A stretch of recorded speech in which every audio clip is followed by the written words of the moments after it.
this Committee of the Whole meeting to order. We have our agenda before us, and we also have some additions. Mr. Shelton, if you could let us know about the additions. Thank you, Mr. Mayor. The two, actually three additional items. The first one is item 18, which is the Newmarket Go Mobility Hub study presentation. Relates to item 7 that was circulated. Item 19 is a deputation by members of the Stuart Scott Public School ECHO team regarding revitalization of the Darcy Creek wetlands. We have an additional deputation from Ursula May of 860 Gorham Street that relates to deputation 1. And then we have a correction, which is to item 4 of the agenda in the Finance Report 2018-12 regarding the Asset Replacement Fund strategy. The change is on page 4 of 9. The change is at the last two paragraphs under the interfund imbalance reference of $46 million loan, which would have a debt servicing of $2.8 million. This is actually the total of the consolidated rate supported ARFs and not the fund, I guess that is loan. What it should read is the interfund loan should actually be $31 million and would have an annual debt servicing of $1.9 million. When we get to that item on the agenda, if you would like to have the treasurer set that out again for you, we can certainly do that. And then there is a closed session, which is item 17, verbal update regarding the clock tower.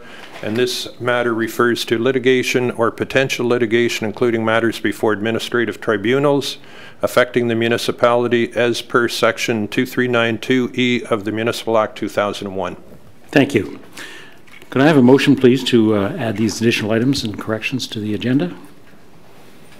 Regional Councillor, Councillor Quapis. All those in favor? Any opposed? Unopposed, and that's carried. With Council's concurrence, I'll call on the second deputation first, and that's a deputation by the members of the Stuart Scott School ECO team. Oh, before I do that, are there any declarations of pecuniary interest? We do have two, I think. Regional Councillor? Councillor Vey. Okay. Go ahead, Councillor Vey. Thank you very much. On item number 9 for regarding Habitat for Humanity, this recommendation on alternative fees and charges. I am a former employee of Habitat, so I do not have any real pecuniary interest, but out of an abundance of caution and transparency, I'll be declaring a conflict on that. Great, thank you. Then Regional Councillor. Thanks very much. I'll be declaring a conflict on the same item. My father was one of the deputants on that particular request for consideration, and I think it would be better if I wasn't seen to be participating. Thank you. Okay. Thank you. And Councillor Hempin. Thank you, Mr. Mayor.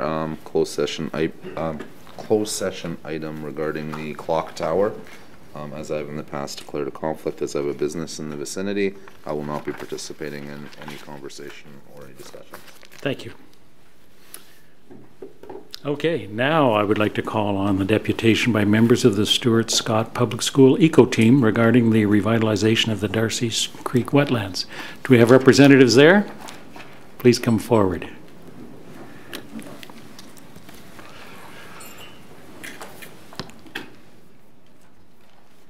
We allow you up to 5 minutes, okay? Good afternoon, Mr. Mayor, council members, and staff. My name is Nia. My name is Connor. My name is Eve. We are here representing this. We are members of the Stuart Scott ECO team, and we are representing Stuart Scott Public School. We are extremely thankful for our wetlands, which provides a new learning space for our school and also a great place to play after school. Recently, as you know, our ECO team hosted Welcome to the Wetlands meeting to show everyone our awesome space. Our team has also done lots of things to save the environment, like collaborating with our school upcycling club.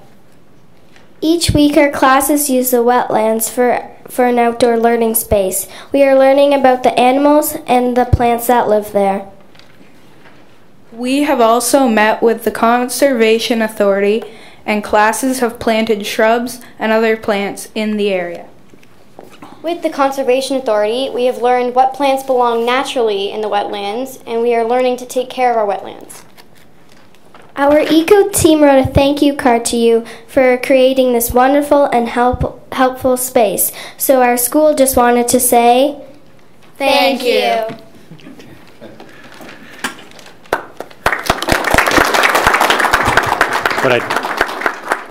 What I'd like to do then is I'd ask members of council to go into the circle and we'll receive the thank you card, and then maybe we can have someone take a photo of that, okay?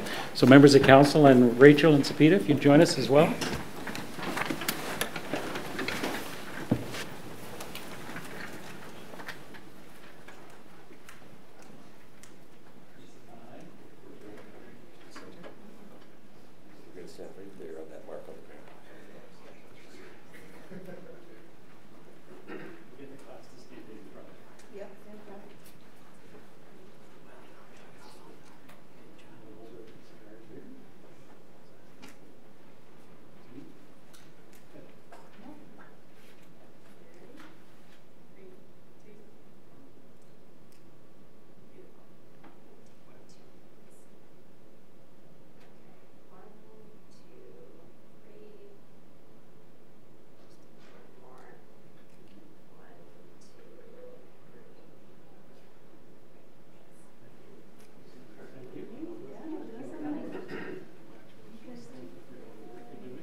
Okay, before they go? Yeah.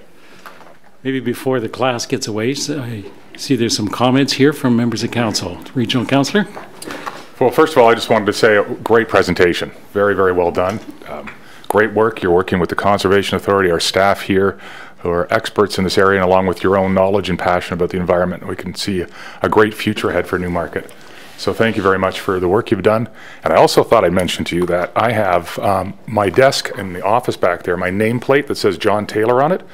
It's made from a no longer complete Scrabble set that your upcycling team put together and reassembled and made better use of, and so that didn't go to a yard waste or into the waste system. So I have that proudly on my desk from your school as well. So thanks for all you do. Thank you. Councillor Quappies. I also wanted to thank you for the presentation. Well done. I also wanted to thank you for all the hard work that you put in order to give us a little bit of a tour on your day, Eco Day, and some of the recycling ideas. And I did want to say that I like the Scrabble set so well that our regional councillor has that I actually ordered one for myself. So thank you for that. Of course, with a name like Van Bynen, there's not enough letters in the Scrabble set. So, but thank you very much. I'm glad that you've taken an interest, but more importantly, that you're contributing to the ecology and of the wetland. So it's great to have some shepherds there. So thank you for doing that, and thanks for coming in to let us know about what you're doing. We have another deputation. Our next deputation then is Mr. Attila Winzer, and that is a deputation request. Mr. Winzer, if you're here, we allow up to 5 minutes.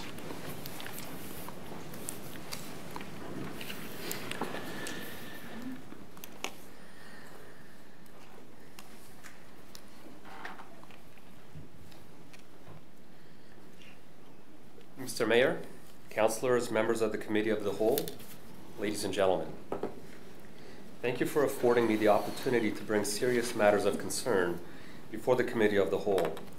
I am before you, first and foremost, seeking your help. My purpose is to find solutions to the impasse before us. This requires my presenting facts so that we can better understand the situation and collectively find a remedy. On a number of occasions, I have contacted staff requesting a public deputation going back to 2014. Each time, I was led to believe that we are close to having my permit issued year after year.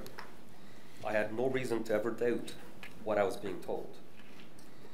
My recent troubles began 5 years ago when I submitted my building permit application for Phase 2 construction. Speaking with Mr. Curvin the other day, he rightfully corrected me that my troubles actually began some 20 years ago. In 1999, I submitted a building permit application with 4 sets of drawings. I was told that my permit would be issued on September the 15th. I arrived to get my permit only to have Russ McGivern, embarrassed, tell me that the drawings of about 10 other projects were taken with the building inspector at the time.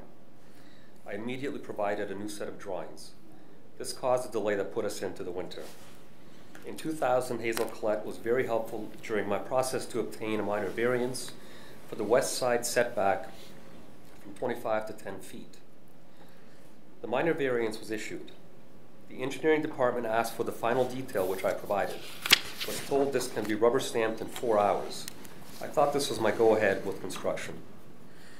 In 2004, much difficulty had transpired over the years. With the assistance of then Mayor Tom Taylor, Bob Shelton, and Susan Plamondon, we were issued a building permit and an occupancy permit in that same year. It was agreed upon by Susan Plamondon to amend my building permit application such that we would build my home in Phase 1 and later in Phase 2. In 2013, a building permit application was submitted which included drawings for Phase 2 and paid the required fee. I hired a builder and a construction crew who began site preparation for footings. The drawings we submitted were circulated at the town with approved stamps on a site plan in the past. We were shocked to learn my application could not even be processed as the minor variance I obtained over a decade ago was not even attached to the current bylaws. The bylaws were repealed in 2010 and the town failed to reattach it to the current bylaws. The LSRCA issued a permit for the proposed Phase 2 construction. As a remedy, I suggested we build in 3 phases while we waited for the town to correct the minor variance bylaw error, or if we had to apply for a new minor variance. I was forced to terminate my contract with Delta, the firm I hired to build my home. Town staff told me twice a year they do internal paperwork house cleaning and that they would correct the error and reattach my minor variance to the 2010 bylaws. This was to have been done over the winter of 2013 and 14. In 2014, I received a call from the town in April. I expected to hear that I can pick up my building permit. I was shocked to hear that due to non-activity on the permit application for 6 months, it was canceled, despite the fact town staff told me they were correcting the bylaw error, that a portion of the fees were going to be kept, while another portion would be refunded to me. Distressed, I attended at the town and spoke with the assistant of the mayor, to whom I explained my situation. Was advised by the mayor's office that Bob Shelton would deal with this matter and be in touch with me. 3 weeks passed, nothing was moving forward. I requested a public deputation. We have you at 4 minutes, sir. I requested a public deputation. Received a call from Rick Nethery to meet with him. Was asked if I would retract my public deputation if he assisted me in the process of submitting a new application for minor variance. I agreed. All the paperwork was completed and the application submitted. Our second minor variance was received and approved on September the 18th, 2014. Winter came fast. We were stuck in another delay through the winter. 2015. Town staff advised me the OBC had changed, and as of January 2015, I had to submit a brand new set of drawings. I submitted a new set as requested. The LSRCA permit had expired, and they were not willing to issue a new one until I removed the soil from the floodplain. After 3 months of difficult negotiations, they agreed to issue a new permit on condition that we use the soil on the floodplain and quickly move it to backfill against the foundation walls. I have you at 5 minutes. Could you please wrap up? I'll give you half a minute to wrap up, please. And you do have your text written out there. I do. Yeah, we could leave that with the clerk for the balance of the comments. I respectfully request that There will be an extension provided to me so that I may finish my public deputation. You could leave your deputation if the material's there. You could leave that with the clerk. The situation that we're dealing with is extremely serious. Yes, and Mr. Kerwin, my counselor, told me that he would ask for 10 or 15 minutes. Yeah. I prepared my presentation based on that. I understand he's now ill. your application for the deputation indicated that the application would be 5 minutes. In any event, your concerns will be referred to staff, will be received and referred to staff, and if you do have the text there with you, then you could leave that with the clerk. So I'll give you a half a minute to wrap up, if you would, please.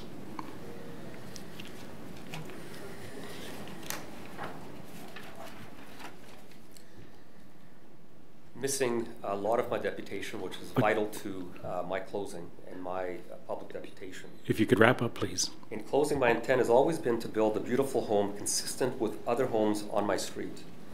I agree with Mr. Kerwin, something must be done. I recognize that my property is situated at the entrance to homes on Premier Place in Southwind Court. As such, I owe a special duty of care to ensure my property is kept neat and tidy. Neighbors are angry, and rightfully so. Having to drive by a construction site for years is wrong. I have worked tirelessly to find solutions to complete phase 2 of my construction. Okay, thank you. If you could leave the balance of your comments with the clerk, please.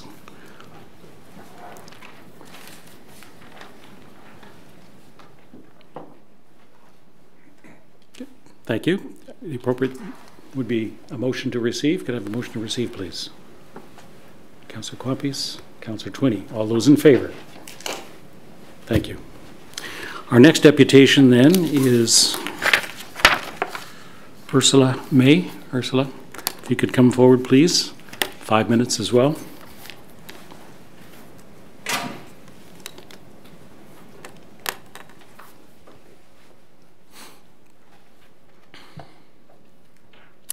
Hi, good afternoon, Mr. Mayor, Council.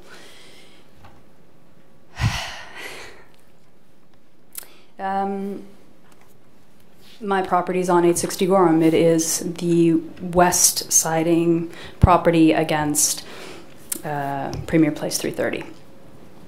I'm sure this is not the first time you are presented with this information. I know it isn't, because since 2013, I have been in contact with the town, with you yourself, Mr. Mayor, with numerous employees and in various positions. And for nearly 5 years, my concerns about the excavation adjacent to my property have been heard, and nothing has been done.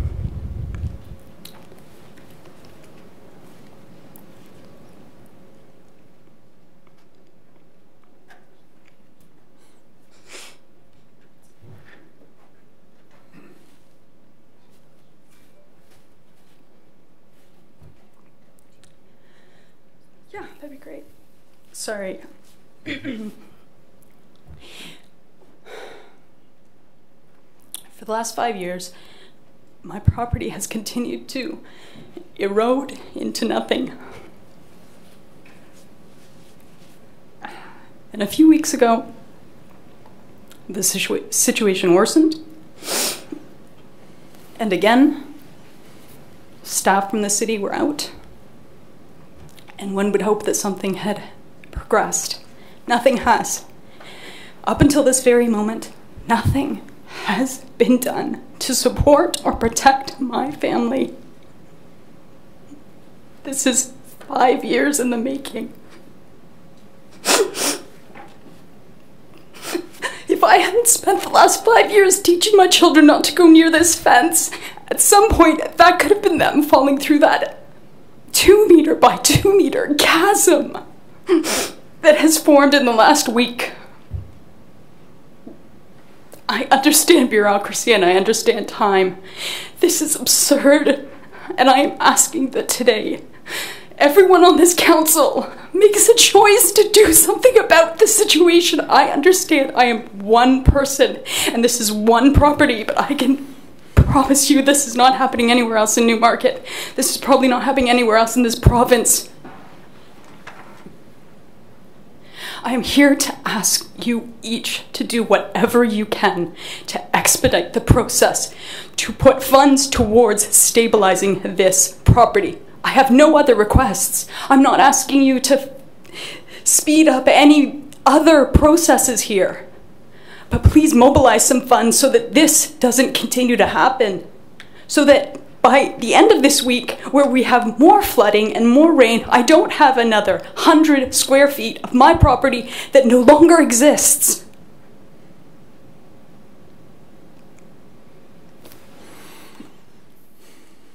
Please, treat this like you would if it were your own land and your own children playing in that backyard.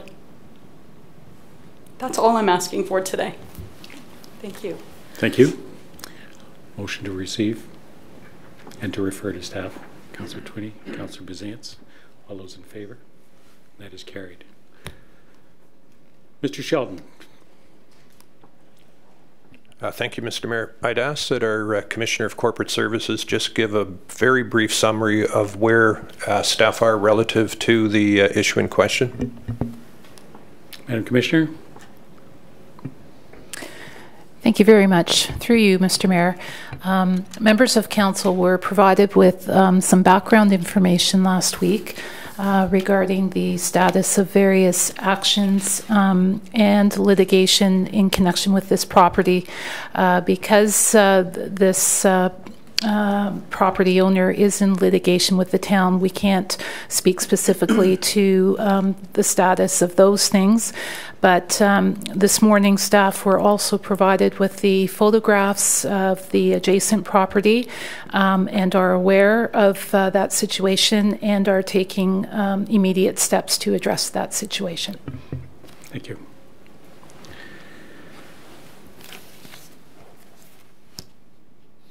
No other questions? Thank you. Let's move on with our agenda then. Having dealt with the deputations, there are no presentations. Are there any items on the consent agenda that members of council wish to deal with separately?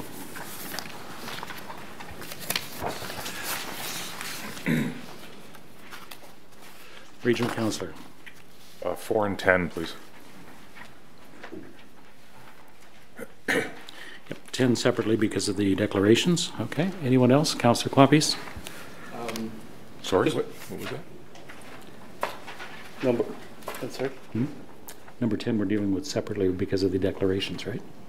No, that was item 7, I believe. Development charge deferral, refresh and renewal? This is development charges, not the other one was about... oh, not for profit. Okay, sorry. I stand corrected. 9 is the declaration. 9 is the declaration. Thank you. Sorry. All right. So 4, 9, and 10 so far. Anyone else? Councillor Clapis. Yes, number 11.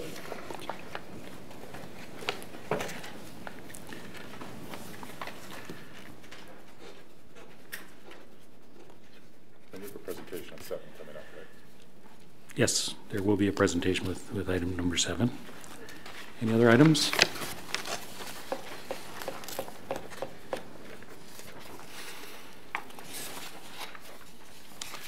Okay, could I have a motion then to deal with all items with the exceptions of items number 4, 9, 10, 11, 17 is a closed session. Sorry, what about 7? And 7, because there's a presentation. Yes. Yeah, I was assuming that was going to be done. Okay, let's try that again. 4, 7, 9, 10, 11, and 17, which is a closed session. Somebody wish to move that? Mm-hmm. Regional Councillor? Councillor Bazance, all those in favor? Not opposed, and that is carried. Thank you. Let's start with item number 4 then.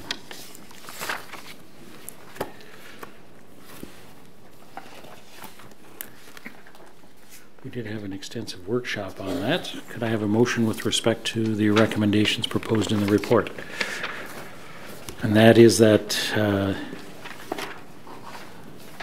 the strategy be adopted, and that the strategy be adopted in future budget considerations. Could I have a motion, please? Yeah, I'll make a. I'll make a motion that this is referred back to staff to provide greater information as related to the workshop, and another workshop or committee of the whole agenda item at their discretion as they deem appropriate, but basically to refer it back to staff to get some more information and have an opportunity to see that information, then try to understand a little bit more about the implications of some of the policy directions in the and implications in the 2 to 10 year period type thing. Okay, is there a seconder? Councillor Broom, speaking to it as the mover. Yeah, I mean, as was indicated, we had a workshop on this morning, and we did go into quite a bit of detail. I'm personally still struggling with understanding some of the mid and long term implications of the policy suggestions, and would like to just have a little bit greater understanding from staff about how they see this potentially affecting or not affecting the longer term capital program, or requirements for increase to our funding or potential impacts on the tax rate, and where they feel they do or do not exist. We've had some verbal information, but if we can delve into that a bit, and I wouldn't mind seeing, and maybe to try to advance the next time we deal with this, I wouldn't mind seeing a bit more on options to deal with the extraordinary items. I'm a little concerned that as we see these extraordinary items that could be defined as a positive nature, that they're all directed towards the ARF, which certainly makes sense from a policy perspective, but leaves council with some limited opportunities to advance other necessary capital projects, perhaps in the next 5 to 10 years. And so would like to maybe have options on that to consider. I don't know how much we want to get into it here, but I'm thinking particularly with regard to the debenture payment, but perhaps in relation to all of them, or that the policy could be written in such a way that it's to be used again for a debenture payment of a capital nature, or ARF. Maybe that's an option. I don't know, but some help with that as well would be appreciated. Thank you, Councillor Room. Thank you. I believe the Deputy Mayor covered that very well, but also within that information, maybe we could have a few more examples to compare the thoughts of the policy with some real examples. I know one was with the wastewater, but if we could have some real examples to understand what the thinking is towards the policy, that'd be great. Okay. Any other comments? Was extensive discussion this morning. That workshop was very helpful, Mr. Mays. So the motion then is to refer back to staff for some additional information and reconsideration at a future date as deemed appropriate to that extent. Okay. All those in favor? Any opposed? None opposed, and that is carried. Item number 7. Why don't we have the presentation first, item number 18, and then we'll bring forward item number 7, which is the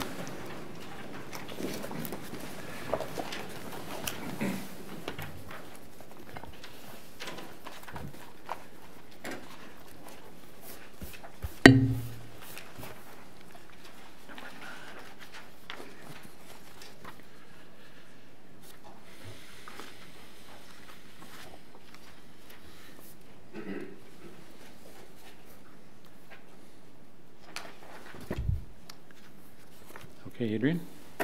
Thank you, Mr. Mayor, members of council. The final Mobility Hub study was recently provided by Metrolinx, and this presentation is going to first talk about some of the phased improvements that are outlined in the Mobility Hub study, and the second half of the presentation is going to go over some of the comments that the town has provided to Metrolinx and how they were addressed in the final study. Keep going.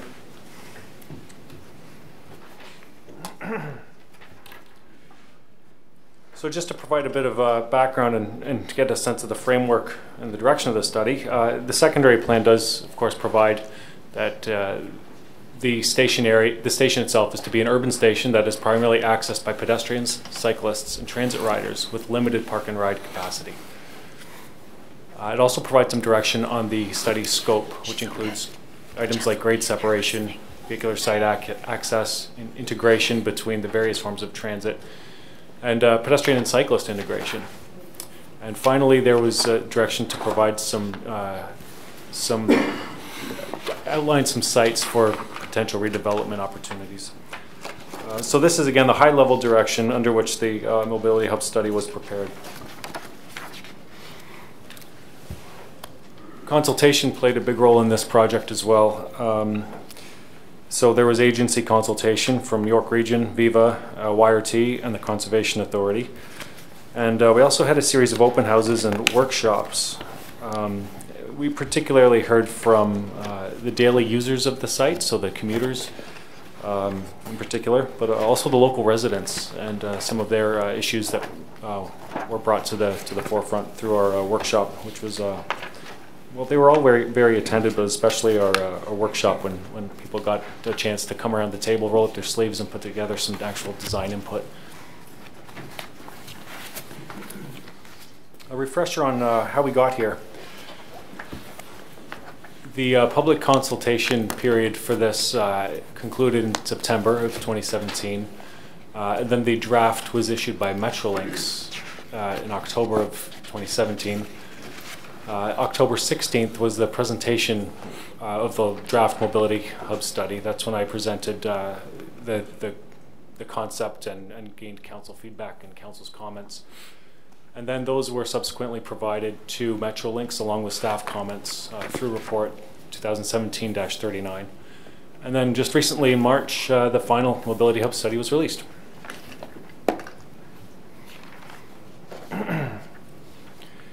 So the study has two phases of improvements, and these are just some of the pictures to keep in mind. Over the next few slides, I'm going to be going into some of these proposed improvements.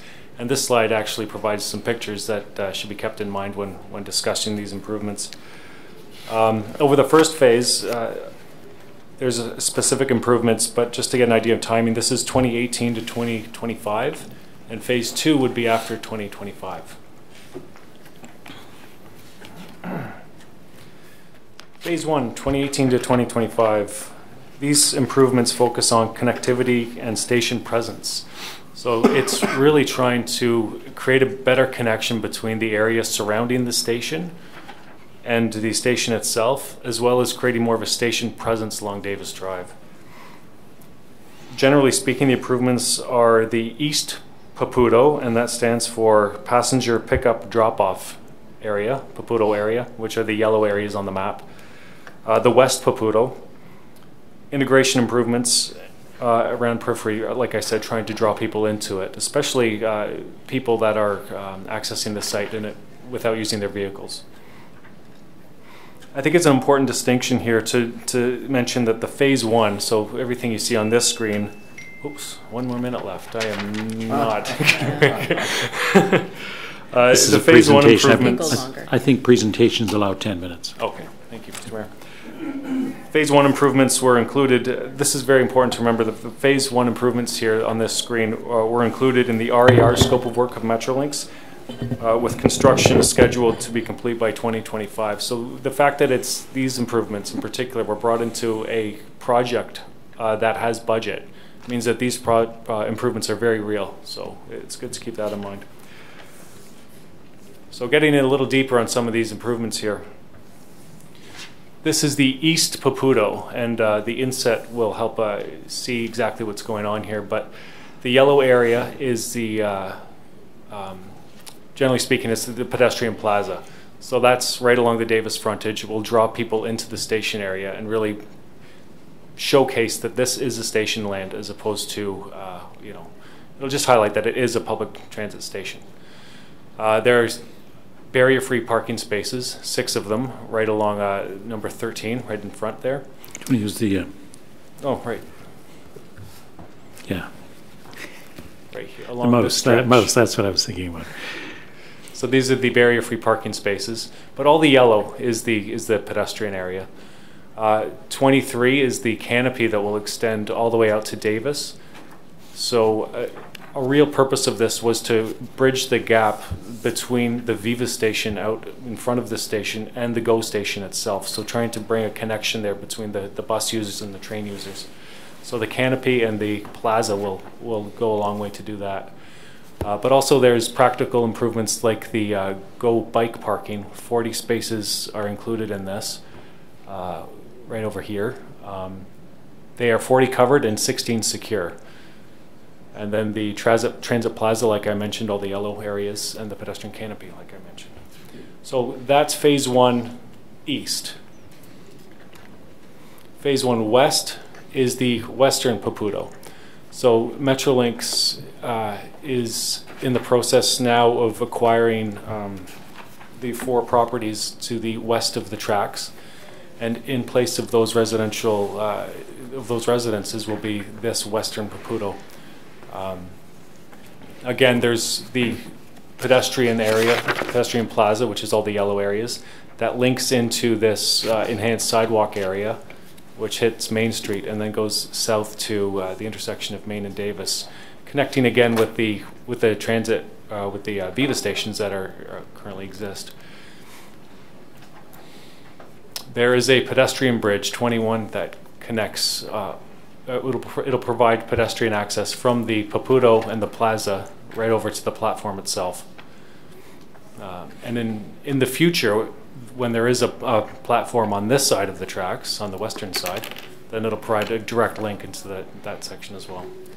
And again, GO bike parking, 24 covered in this case, which is number 22 down here. On this side, sorry, I skipped over it, there's a ticket kiosk and platform access, number 19, which is right here. So you can purchase your tickets and then hop over the bridge to the platform. Phase 2, so these are the sort of beyond 2025 time frame. This involves the ultimate redevelopment of the tannery site. This is something that's out of Metrolinx's control, so the final form of this is definitely up to, well, it depends on the owners of the tannery and what their long-term redevelopment plans are. So this sets out some of the improvements that are possible with their ultimate, working with them and with their buy-in, essentially. Let's get a little deeper on these ones.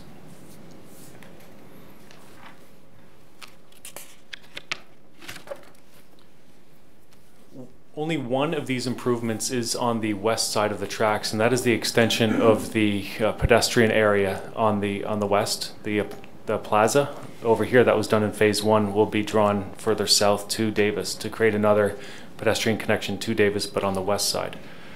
All of the other improvements are on the east side of the tracks.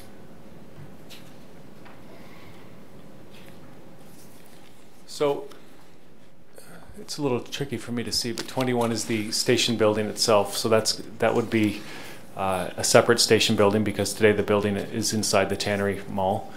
Barrier-free parking spaces, 22.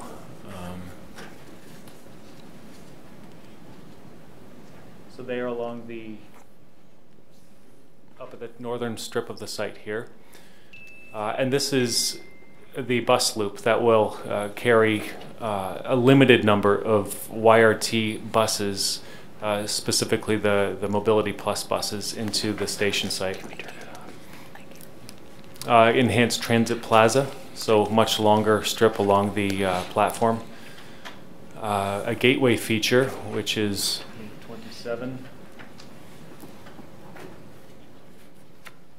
over here. So as people and vehicles enter this site from the west, there's a gateway feature along Simon Street. One of the really exciting parts of this is the relocated clock tower, which is 29. The clock tower that's in the tannery site is quite impressive, and there's a desire to bring that towards the frontage of Davis and really showcase it. And as well, there's on 32 down here, there's some proposed enhancements in creating another pedestrian area in front of the historic train station, so that when you're on Davis, you get pedestrian plazas on both sides, mirroring each other, both sides of Davis there.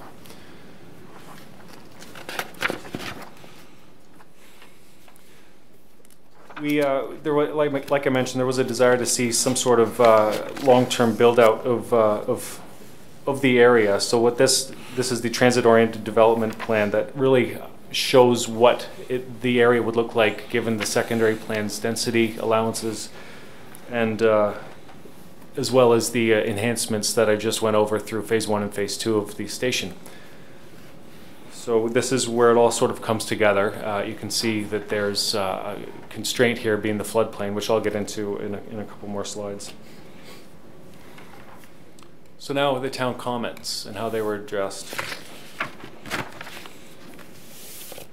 Our first comment to Metrolinx was around the fact that we don't feel like they use the most up-to-date population and employment numbers for the area that are in the secondary plan. These are important because they would be used by Metrolinx to help justify these improvements. Metrolinx heard our concern and built in some wording that acknowledges that a portion of the growth is expected to occur within the mobility hub. However, even that degree of growth wasn't how they interpret it anyway. It wouldn't have much of an effect. It would not change it from a low to a high. So that's now in the mobility hub study. We commented on transit beyond the mobility hub. We acknowledge that there's a changing context out there now between increased frequency of train service, the completion of the Rapidway, and the future Mulock station. So the essence of our comment here was, let's take a broader look at what all these stations are going to do long term and make sure that there's optimized bus service between them all. We heard from Metrolinx that well, frankly, it wasn't revised to address this request, and Metrolinx will be preparing a Go Bus service plan. This is a good way to deal with it. That will sort of help tie in the roles of all these stations. So it wasn't addressed in this study, but they're now looking at a future study, this Go Bus service plan, that in which staff will play a role in sort of trying to create a holistic examination of transit, considering A, B, and C on the screen. And we look forward to participating in that process. The floodplain as a constraint. We commented that the floodplain isn't an outright takeout. Development, as for the policies in the secondary plan and the provincial policy statement, do allow some development in certain situations in the floodplain. So we requested that the study show some increased conceptual development in the transit-oriented development plan. However, that was not changed. Metrolinx had a discussion with the Conservation Authority, and the Conservation Authority advised that they preferred the more restrictive approach. However, as practice in the planning department, we have a great working relationship with the Conservation Authority. We've got the policies to support our current ways of doing things, and we're going to proceed on that route.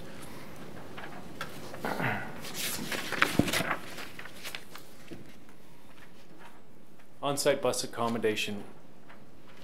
This comment comes from a real desire amongst staff to create a transit hub in the truest sense of the word, where one station in Newmarket houses at least 2 higher order transit options, and we see that a good argument for that being at this site. So we wanted to see more bus accommodations, either through a loop on site or some other design solution that could get there. We suggested specifically that in phase 1, the sharing of the on-site mobility plus space be used by YRT, and maybe growing that long-term in phase 2 to be shared or expanded with other bus bays on site.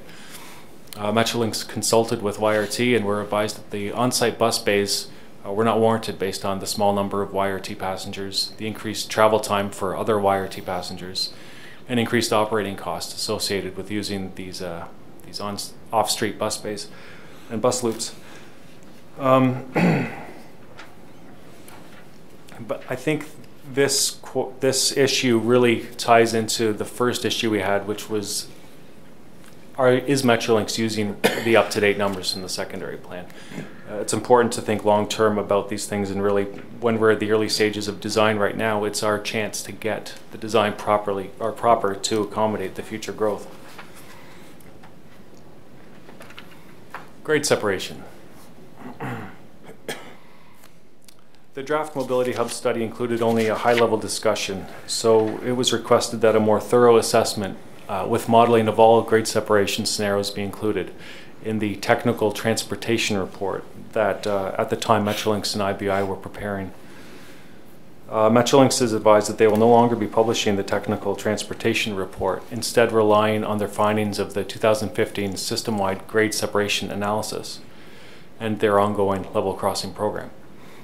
So, as a result, all references to the technical transportation report have been replaced with references to this system-wide grade separation analysis. However, Metrolinx is developing a plan for each level crossing along the corridor, and they'll be meeting with municipalities this year to discuss these plans.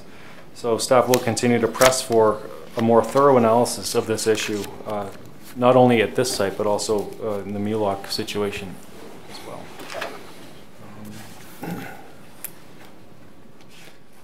That's all I had in terms of a formal presentation, but I'm sure there's going to be some questions. I have a queue full.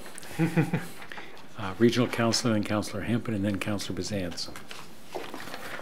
Thanks very much. Thanks for the presentation. It's really helpful because it's hard to, you really made me sort of visualize and understand a lot of the components. I have a number of questions. One quick question was just on the 2025 and beyond. Is that, am I reading that right when it's premised on sort of the site being, the current site owners rebuilding, et cetera? So that's why it's beyond it, because whenever they decide to redevelop, that's when that would occur. So is that the trigger? Through you, Mr. Mayor, that's correct, Regional Councillor Taylor. That's the trigger. What was attempted to show on that plan were some of the desired physical improvements, but that depends on the layout of the ultimate redevelopment if and when the tannery ever right. does choose to redevelop. So, yes. And I thought I heard you say, maybe misunderstood also in the beyond 2025, is that the only west side thing was a pedestrian access to Davis. But I thought you said earlier that there was also a west side platform that was in this, not in the first phase. Through you, Mr. Mayor, the platform would be under a separate project. So when I said it was the only improvement on the west side, it was the only improvement as far as the Mobility Hub study is concerned. The platform itself would be through another Metrolinx project. But it's not in the first phase? No. No, it is not. So so it's not in the first phase, it's not in the beyond, it's just, but it is anticipated.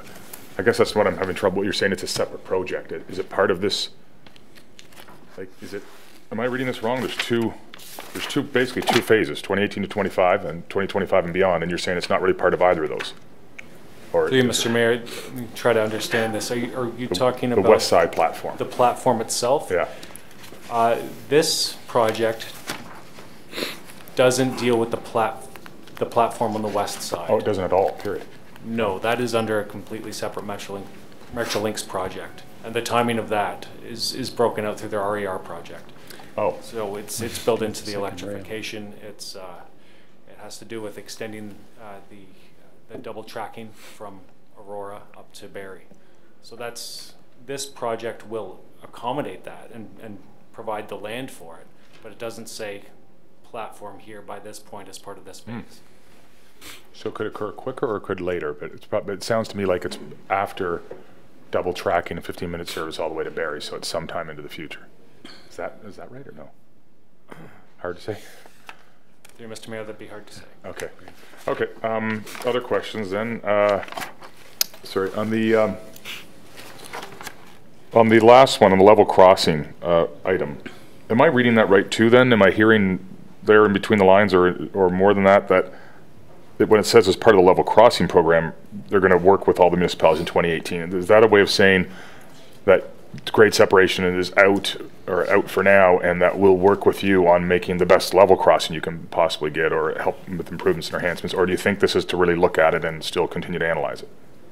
Thank you, Mr. Mayor. It's more getting to the point of looking at the feasibility of a range of options. So the grade separation itself is one of those options. They have their own set of criteria that each crossing has to satisfy in order to warrant grade separation. So there's a giant process that Metrolinx has to assess each crossing.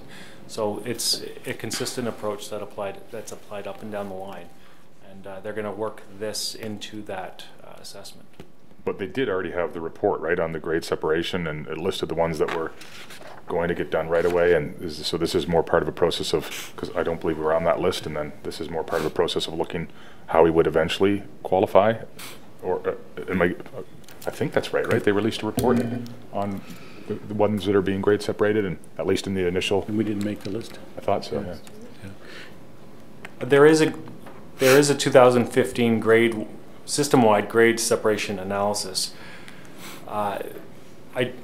As I understand it, there's a lot of the situation is always in flux, and they're always looking at different crossings that may be added to the list, and this will be further assessed as part of that. Okay. Well, analysis. That's somewhat positive. Then on the 2018 to 2025 work, you said that the funding is. You indicated the funding is there. Is the funding there for all of the 2018 to 2025 work, including the bridge, the pedestrian bridge? Is it clear that it's funding all of those elements, or and then I guess the other part of that question is I'm wondering is, does 2018 to 2025 mean they might do this and then they do that and then they do that, or is there some time between 2018 and 2025 that might all this work? Right. I think through Mr. Mayor, it's a good idea to sort of clarify that the improvements that are outlined in this plan are subject to further planning and engineering work, but the funding itself exists for them through the RER project. Okay. Should they pass the planning and engineering component. Can we just double check with them at some point whether they see this as work that's being done, one part of it in 2019, another part of it in 2022, 23, or is this sort of all, I would assume it's all work being done large, because it could be quite disruptive, or mostly at one time, maybe it's two chunks, but I mean, it'd be nice to understand, and if they're not that advanced, I guess that's fair enough, but I'd be curious to know, is this a, one item per year for 7 years, or is the work kind of get all done at one time?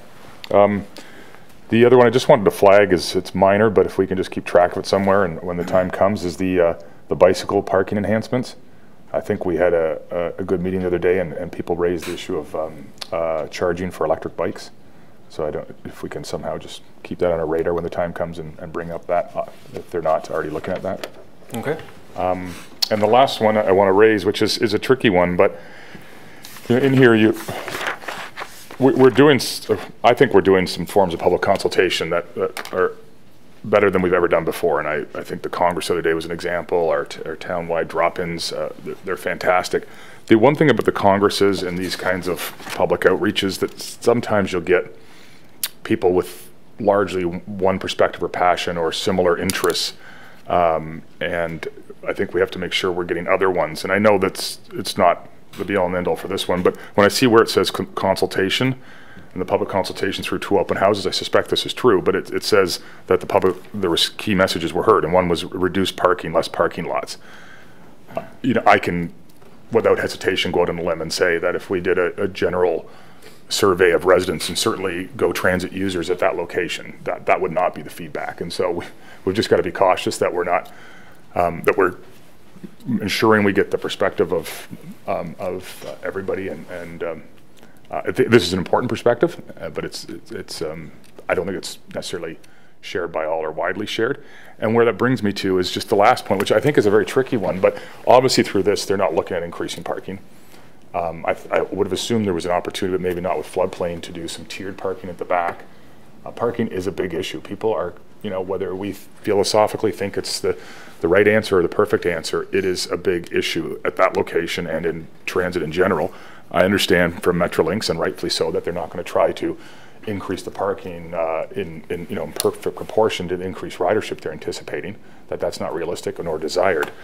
But the reason I'm raising this is not that I necessarily think that that's wrong at this location, but I do think it's wrong at this location if a MULOC doesn't move forward. So I don't know how we manage that. I mean, we've got some time, but if I'm quite hopeful and confident the MULOC station will move forward, but we do know that recently it was the 12th business case out of 12, and it had some challenges, and we're working on that, and we're meeting with Metrolinx and all the appropriate people to make sure they have the appropriate information, and we're confident that we'll succeed and that this station will move forward.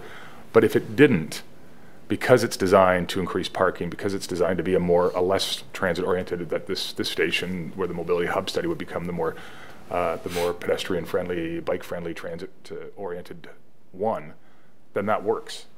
But if MULOC somehow in the next year, for any various reasons, and we've got an election, that changes, I think the parking at this location becomes much, much more important again, and thinking differently. And so I don't know how much that was based upon the assumption MULOC was moving forward or not, but I think just to flag it for ourselves, that we keep track of that, and if heaven forbid it happens, if MULOC is in jeopardy, that we figure out how to revisit that issue with Metrolinx at this location. Right. Thank you. Councillor Hempel, then Councillor Bazance. Thank you, and thank you for the presentation. It was helpful, and we were at that meeting at the couple of meetings at the senior center, and it was informative. And what you've added is added more clarity to what I understood as well. So thank you. The parking in the Papudo on the west side, and you mentioned that properties are being purchased. When we were at the meeting, I thought I heard them saying that was something that was going to happen in the future. Can you confirm, have they purchased property? Are they in talks with the neighbors, and what's happening, and when that construction period will take place or could potentially take place for the Papudo and the parking and all of those things? Adrian? Through Mr. Mayor, it's my understanding that property acquisition is currently, properties are currently being acquired by Metrolinx. So that process is underway. Great. And the construction of potentially the construction of the parking lot, the Papudo, that would take place between 18 and 25 or 25 and onward? Through Mr. Mayor, that would be in phase 1, so 18 to 25. Thank you so much. Councillor Bazance?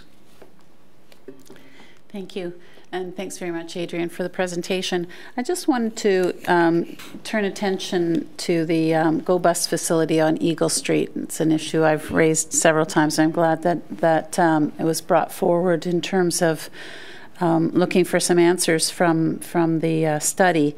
And I was a little disappointed that they did not come back and address that issue, other than to suggest that they'll be looking at preparing a GO Bus service plan in 2018 that will address bus integration across the region.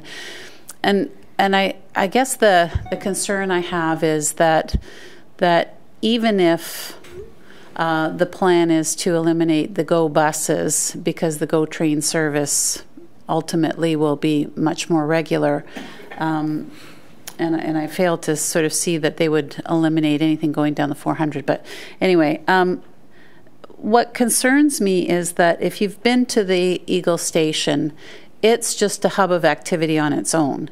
With the YRT buses coming in, the Viva buses coming in, the GO buses. So even if we were to eliminate the GO buses and integrate some of those other routes, as a place where some of the local community buses, YRT buses, are coming, and then people are transferring onto Viva or GO, it seems to me that that's a lot of activity and a lot of traffic.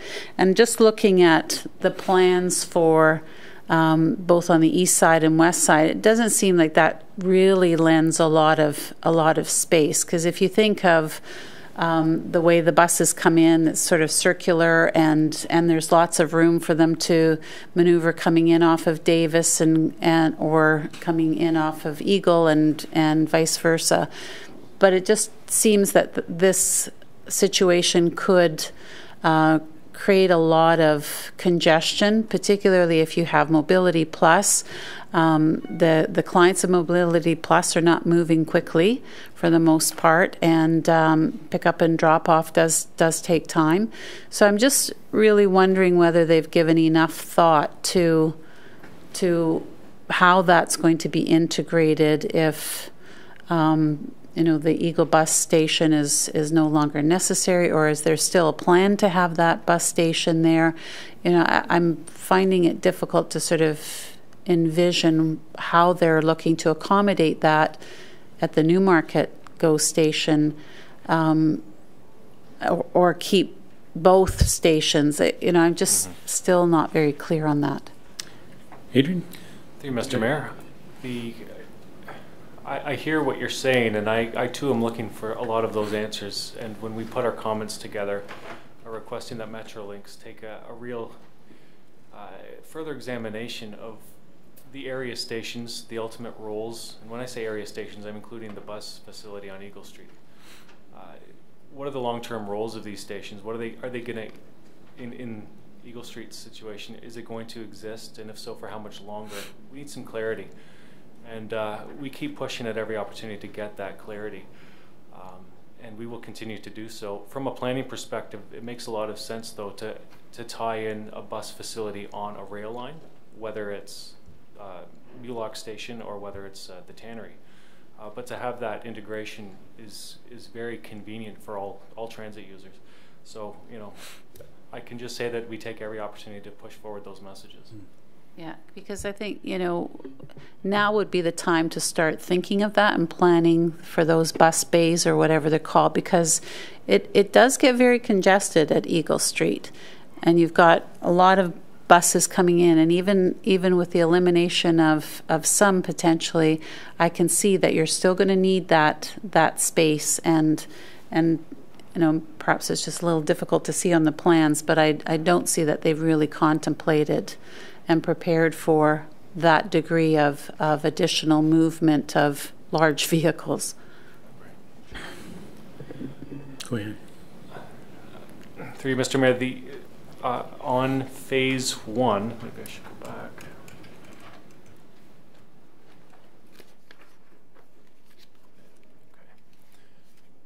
So the idea here is that the buses the Mobility Plus buses anyway, would come into the site and then go left through, just follow the cursor here, and then into the bus base here at 14.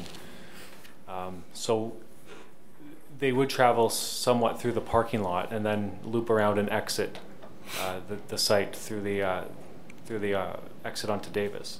So this is a very high-level planning document. It hasn't been engineered yet. So these improvements, like I mentioned, would have to go through that detailed engineering phase to really get some concrete plans. And it's at that point they look at the turning radii and the impact onto parking and things like that would have to be considered.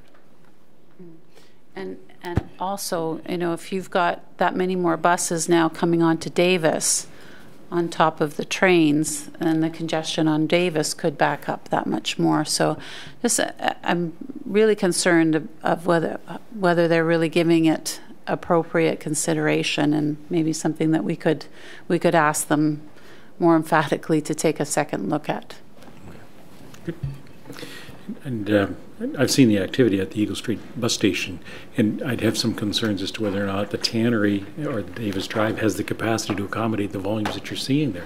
So by putting a bus station with that train station might create more problems than it finds in terms of solutions. My question is with respect to the one on the next, no, it's that one, and that is, does that design on page 163 preclude having a grade separation? Or if they do decide that it meets the grade separation criteria, regardless of when that might be, does that mean we have to build that station all over again? Like when we're looking at Mulock, they're designing Mulock with the intent of eventually at least having the ability to create some grade separation. Does that exist here now, or does that preclude us from even considering grade separation without having to redo that entire model? Do you know? I could say that this the improvements that you see before you are based on the notion that this would be an at-grade crossing. So if it is determined that grade separation would happen here, there would be some possibly major modifications to this concept. For example, the canopy and that stretches out to Davis, it would have to be rethought. That pedestrian plaza would have to be rethought because obviously the grade separation there. I know what you're saying on Mulock, and some of the more recent changes on that station involved bringing back those hardscaped improvements away from Mulock and keeping that more softscaped. Just, you know, building in that ability for it to be grade separate in the future. Those types of improvements, those types of accommodations have not been provided here because this is ideally supposed to be the urban walk-to station. So all improvements have been focused at making this easily accessible by pedestrians right into the site. Thank you. You're in a very difficult position because you're answering questions in which you need to interpret what they're guessing, or you need to guess what they're thinking. So this is going to have to be very closely monitored as we go forward, Adrian, and as we get signals, I guess, taking the appropriate actions at that time. So thank you. Be nimble, absolutely. Thank you for your presentation. Motion to receive the presentation if there's no further questions. Regional Councillor, Councillor Bizantz, all those in favor? That's carried. Thanks, Adrian. Let's go forward then on to item number 7.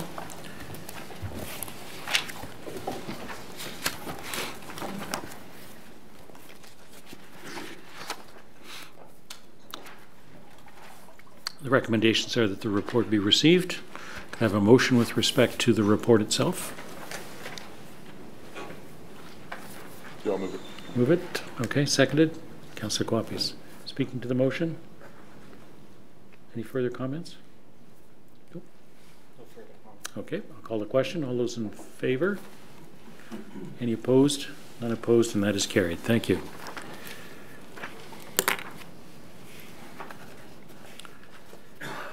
Next item is item number 9, and we're dealing with that. A, for discussion if necessary, but because we have declarations there. We have the recommendation to approve the amended policy. Could I have a motion with respect to the recommendations?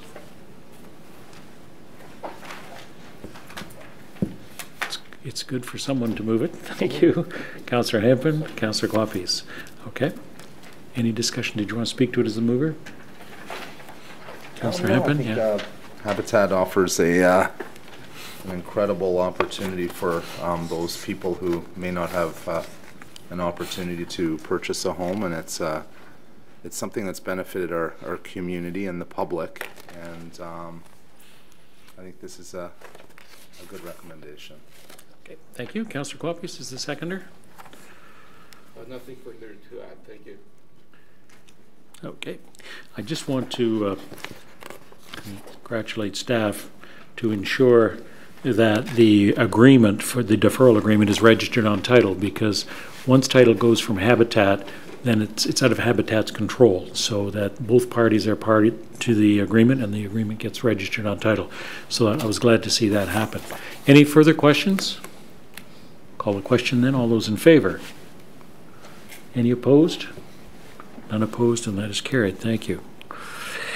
Number 10, development charges. The recommendation is that Council adopt the policy as indicated on the attachment 1 to the report. Can I have a motion with respect to the recommendations? I'll move it to get on the table. Regional Councillor, seconder. Councillor Broom, speaking to the motion as the mover. Thanks very much. I just wanted to speak specifically to the deferral that we have, or the deferral options that are there that could be used, which are, I believe, move us to 36 months. Is that's correct? I'm just trying to find it. Sorry, but I believe it moves us to 36 months. Page 111, I think, isn't it? The reason I'm asking about this is that I think that think that where it really becomes meaningful. Okay, so my understanding is that some of the proponents that might take advantage of this find that are worried about the 36-month being somewhat tight. I know it's an expansion, but I believe that was the expansion of the policy. But I believe 36 months, for example, was the deferral period on 212 Davis. Is that and that being corrected? They managed to meet that point, but I guess there's concern that was raised with me at least that might be difficult. That there was a bit of a everything went perfectly scenario, and if that didn't, that it could be somewhat tight. Is there? And I think this is probably, and I could be wrong, but I think it really is specific to the rental or the purpose-built rental. I mean, I know other projects can take longer, but they're probably not as concerned with the post-construction refinancing issue that this is related to. Is there an option for us here to make that a range of 36 to 48 or 60 months, and that tie it to rental and to possible rental with affordability component, and then it's something that we can, that 36 is as of right, but there's an option to get something beyond that depending on circumstances or the merit of the project. So just wondering if comments from staff on that. Mr. Nethery? Thank you, Mr. Mayor. Through you, and Adrian, if you've got a better answer than what I'm about to give, please share it. I think the 36 was piloted, as you know, at 212. It also mirrors the longest period of time that the region currently entertains for the purpose-built program, as well as what they currently allow for retail. I don't know if there's any specific magic to that, other than I think it's helpful to try to hold people's feet to the fire and that sort of thing. Obviously, he didn't like my answer, so I think he might be able to help us a little bit more. But my reaction is that if council directed a different number, I think we could accommodate that. But please. Go ahead, Adrian. I agree. Nothing further to add. Okay, so the only reason I say this is because it was actually indicated to me that there's a probability that future applicants would be seeking something slightly longer, so it wasn't quite as tight, and if things didn't go as perfectly. And so I'm just thinking we're dealing with a policy now, and if we think we would eventually say, okay, well, all right, then 48, we might as well account for it in policy now, as opposed to just adjusting it 6 months or a year from now. So wait to hear from staff on it, but if there is no issue, then I understand the region's another issue, but I guess that would have to be dealt with through another process.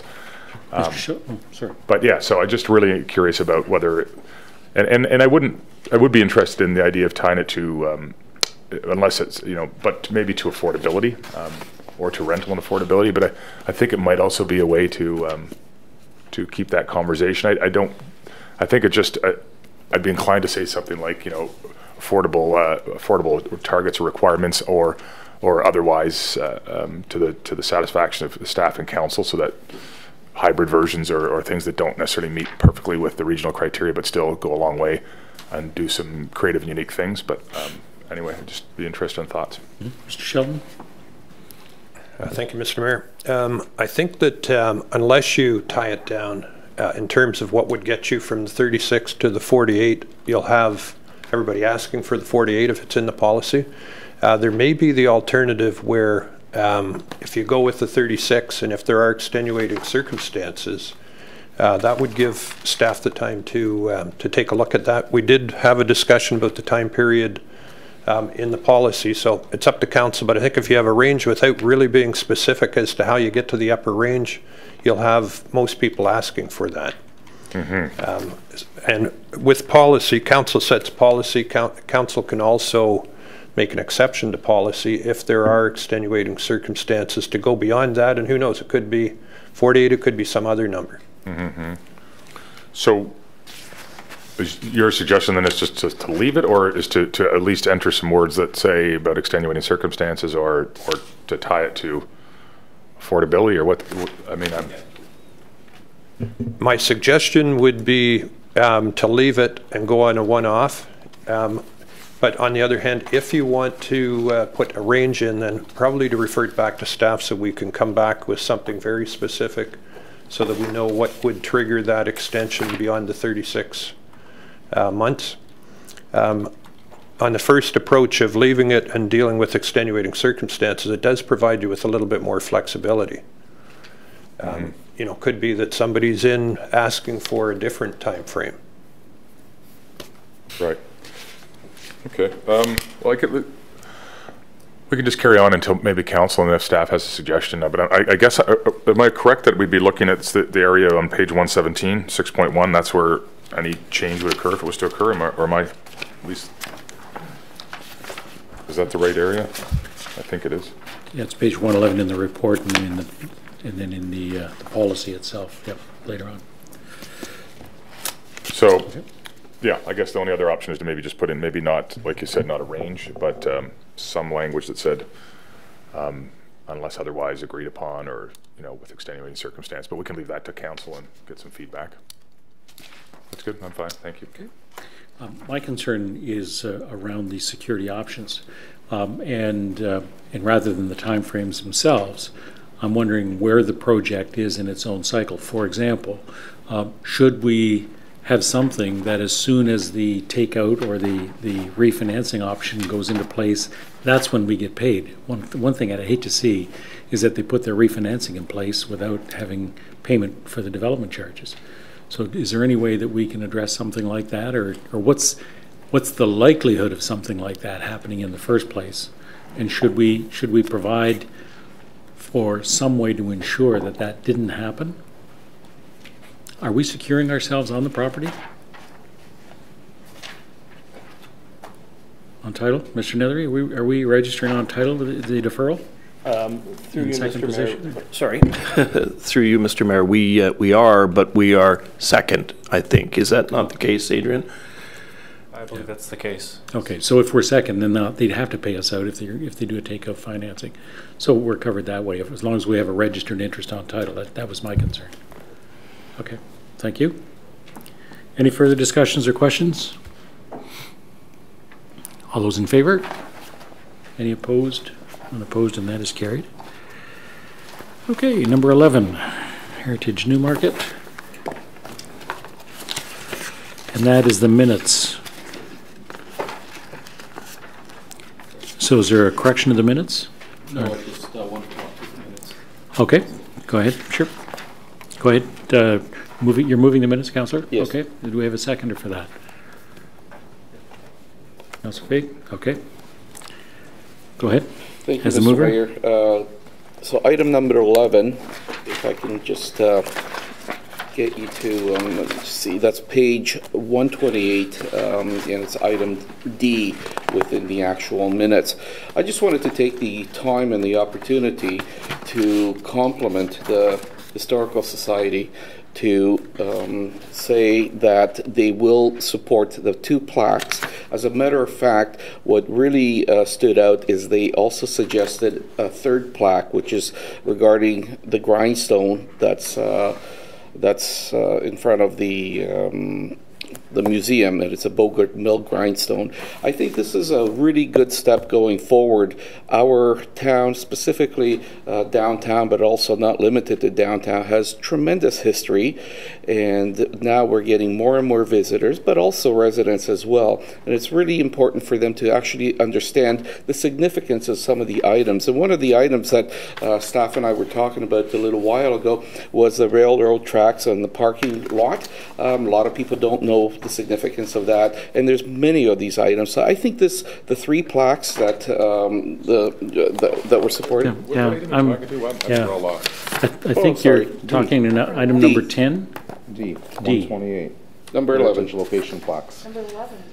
Number 11D. Okay, Heritage. Okay. I'm sorry. That's in the minutes. Okay. Yeah, in the minutes. It's on top of page 128.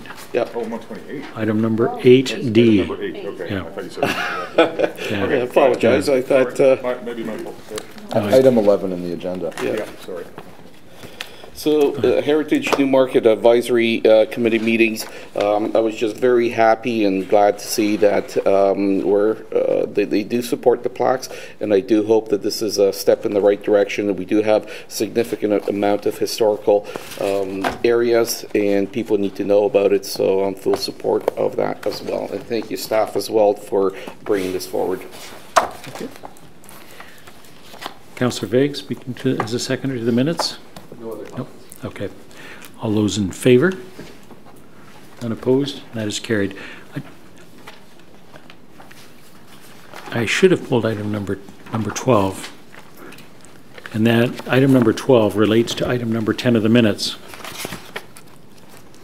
And it looks like item number 10 of the minutes has two items there, one of which is the canal system, and the other one is which is the administration building. But item number 12 only reflects the canal system. Is that an oversight, or was that the intended? Do we know?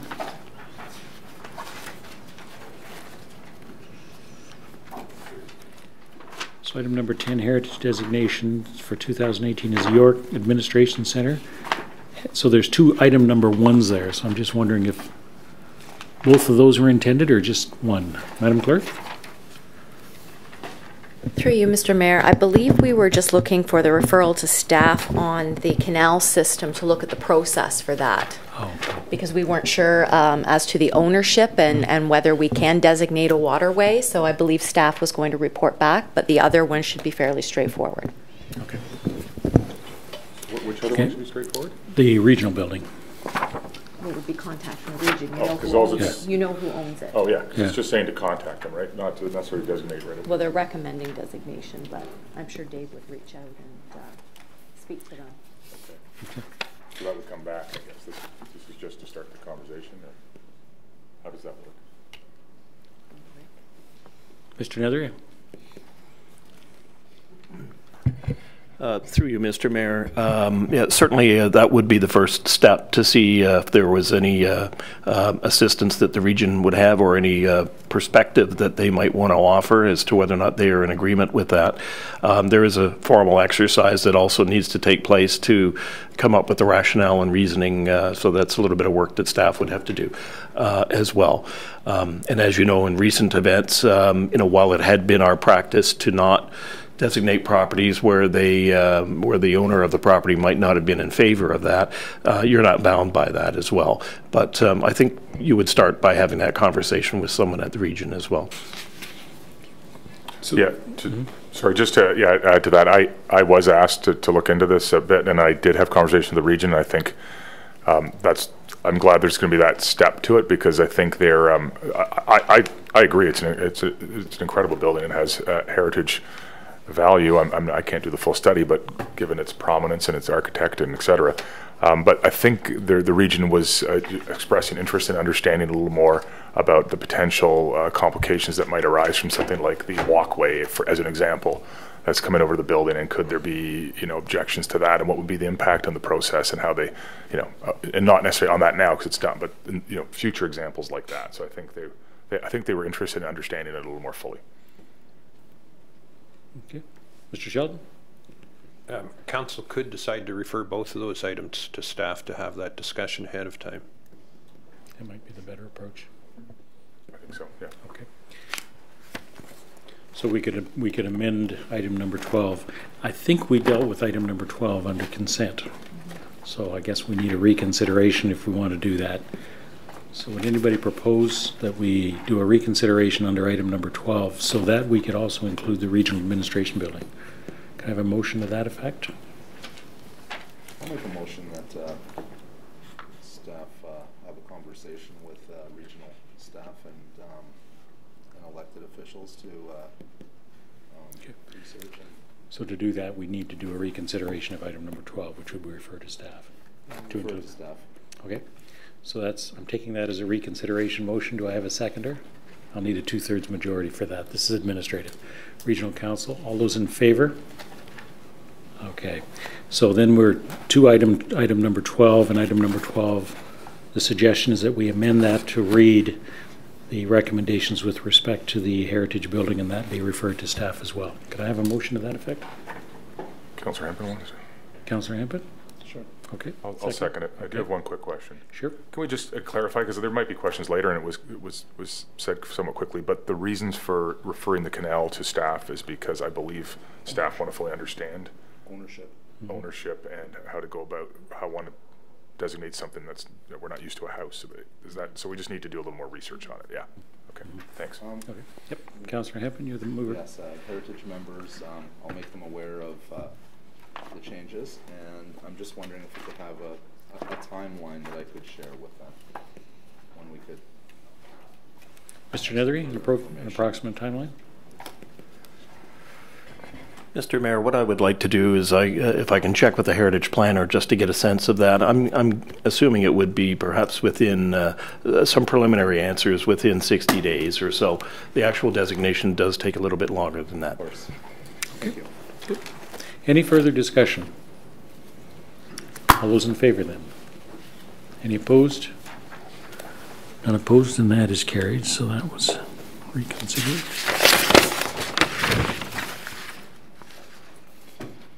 Is this a mirage or are we done? All right, all the consent items are done. Could I have a motion then, please, to go into camera to discuss litigation or potential litigation, including matters before administrative tribunals? Could I have a motion? Councillor Quapis and Councillor Bizans. Thank you. And Councillor Hempin has excused himself, arising out of a declaration.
Items listed, reports by regional representatives.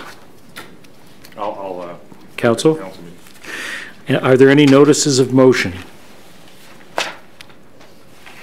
Being none, then, any motions? Being none, new business.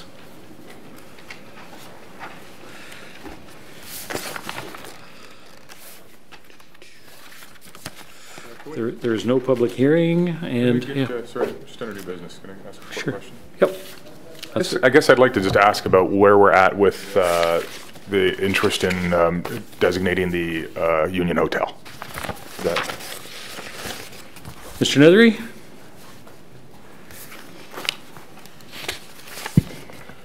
Through you, Mr. Mayor, we are probably going to have to do the work ourselves.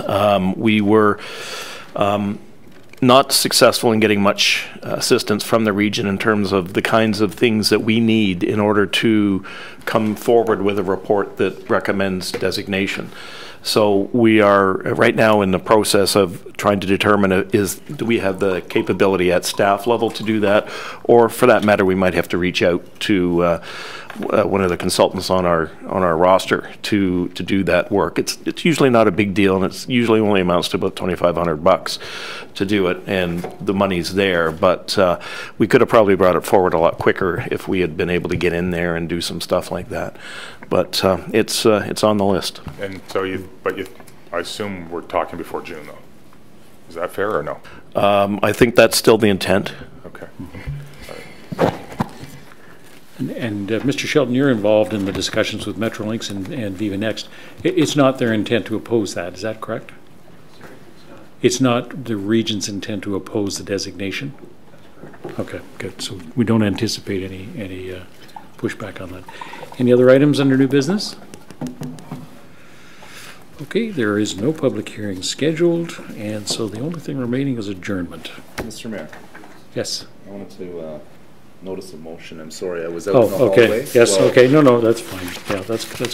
While you were out and closed, and I didn't realize. So, yes, if I may. Mm-hmm. Sure. Yes. So I'd like to give notice of motion that I'll bring forward a motion.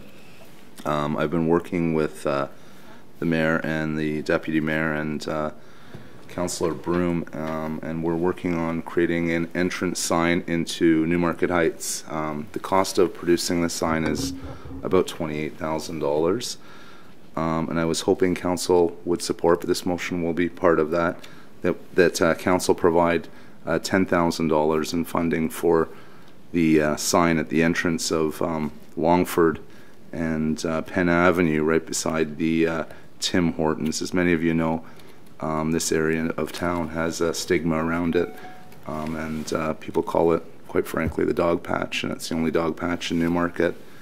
And I'd like to have that sign changed to reflect the actual name of the community, which is Newmarket Heights. So I will be bringing forward a motion to that effect.